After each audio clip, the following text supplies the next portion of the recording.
The email arrived at 6:12 a.m. I noticed it immediately because it was marked scheduled, but not by me. The sender was my own address. From Daniel Harper to Daniel Harper. Subject: don't trust her tomorrow. I stared at the screen for several seconds. Maybe I had scheduled it while drunk. Maybe it was an old draft I had forgotten about, but the timestamp made no sense. Scheduled delivery. Tomorrow, 9:40 a.m. tomorrow. Not today. And yet, it had already appeared in my inbox. Curious. I opened it. The message contained only one sentence. When Olivia asks you to sign the document, don't do it. My stomach tightened slightly. Olivia was my boss, and there was no document I knew about. At least, not yet. I reread the email twice.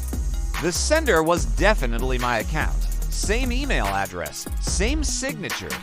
Even the formatting looked like something I would write. But I hadn't written it, and more importantly, I couldn't schedule emails to arrive before they were sent. This was impossible. At work that morning, everything felt normal.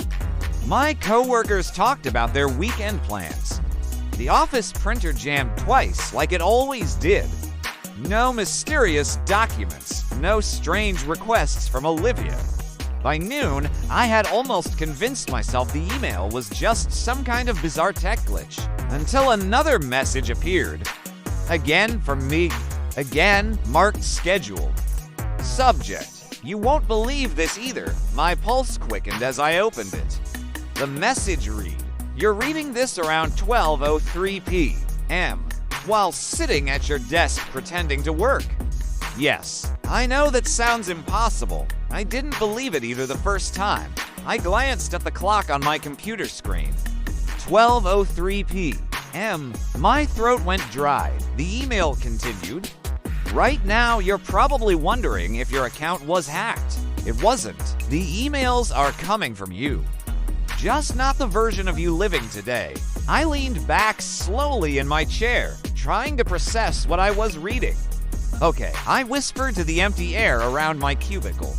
That's not possible. My fingers trembled as I typed a reply. Who is this? The response came instantly. Another scheduled message. Subject: stop asking that. It had one line. It's you. 1 year from now, a cold wave ran through my chest. This had to be a prank, a very, very elaborate one. The next email arrived 5 minutes later. I know what you're thinking. Time travel, glitches in the Matrix, some elaborate prank. I thought the same thing when the first email arrived. I scanned the office. No one was paying attention to me. Everyone was just working completely normal. The message continued. But the important part isn't how the emails are arriving. The important part is why I'm sending them. My hands hovered over the keyboard. Why? I thought. As if it could hear me, another message appeared.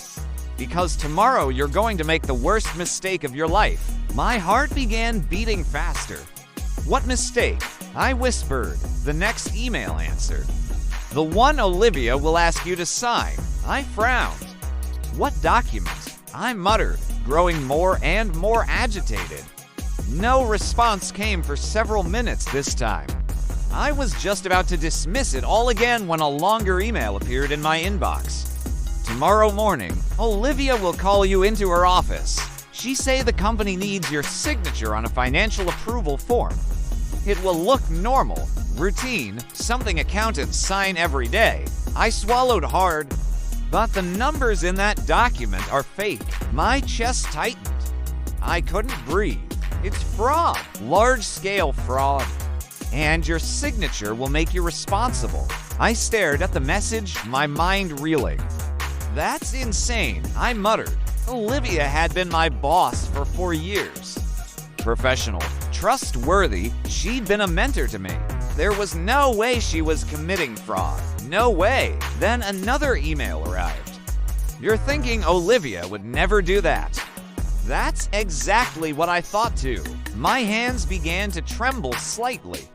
but tomorrow you'll sign the document anyway. The message had a strange pause, just a few empty lines before it continued. 6 months later, the investigation begins. A cold chill moved down my spine. And guess whose signature is on every fraudulent approval? I slammed my laptop shut. I couldn't take it anymore. For the rest of the afternoon, I couldn't focus on anything. Every number in every spreadsheet blurred into a meaningless jumble. The emails felt unreal, impossible, but the timing, the details, they were too precise to be a coincidence. That evening, I was at home, trying to distract myself with television, when my phone buzzed. Another message, subject, "There's something worse." My stomach clenched as I opened it. The email read, "Avoiding the signature won't fix everything." What do you mean? I whispered to the empty room. The reply came seconds later. Because the real problem isn't the document. I leaned closer to the screen, my eyes wide. The real problem is Olivia. I stared at the words. I typed, "Explain." A long pause followed. Then, another email appeared, and this one made my blood run cold. Olivia knows about these emails. What? In my timeline. She eventually discovered them. My fingers fumbled as I typed. How? Because you told her. I froze, my body rigid. The message continued. Tomorrow, after she asks you to sign the document, you panic. You tell her about the emails from your future self. My chest tightened. My own panic would be my undoing. That's when everything changes. Another email appeared immediately. Because Olivia isn't surprised. A growing sense of dread washed over me. She already knows about the fraud investigation. My fingers trembled on the phone. And she realizes something important. The final line appeared slowly, as if the words themselves were hesitant to exist. If you already know about the future, you become the biggest threat to her plan. My throat was completely dry. What happens then? I typed. For the first time since the emails began, there was no immediate response. The silence was deafening. Minutes passed. Then, one final scheduled email arrived. Subject. I couldn't stop it. My heart pounded against my ribs as I opened it. The message contained only 3 lines. Tomorrow at 9:40 a.m., Olivia will close the door to her office. At 9:41 a.m., you will tell her about the emails. Then the last, horrifying line appeared. At 9:42 a.m., she decides you can't leave the room. The next morning, I arrived at work early. Too early. I'd barely slept a wink, replaying those last words over and over in my mind. The office was quiet, the air thick with my own anxiety. At 9:37 a.m., my phone buzzed. My hands were shaking so much I almost dropped it. Another email from myself. Subject. This is the last one. I opened it. The message read, "You still have one chance to change it." My heart pounded. This was it. When Olivia calls you into her office. The email paused. My breath caught in my throat. Then the final line appeared.